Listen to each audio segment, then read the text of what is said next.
নেতৃত্ব দিলে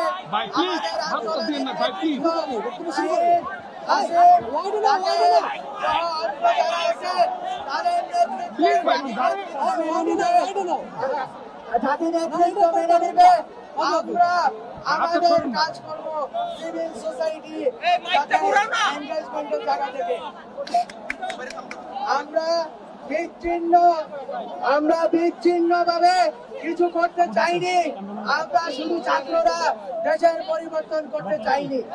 আমরা চেয়েছি জনগণের, ছাত্র নাগরিকের একসাথে আসা, একসাথে স্বৈরাচার এই ফ্যাসিবাদী রেজিম যেটা 2007 থেকে 111 জরুরি অবস্থা থেকে আজ পর্যন্ত অব্যাহত রয়েছে, সেটাকে নস্যাৎ করা, সেই পলিটিক্যাল সেটেলমেন্টকে নস্যাৎ করা, এই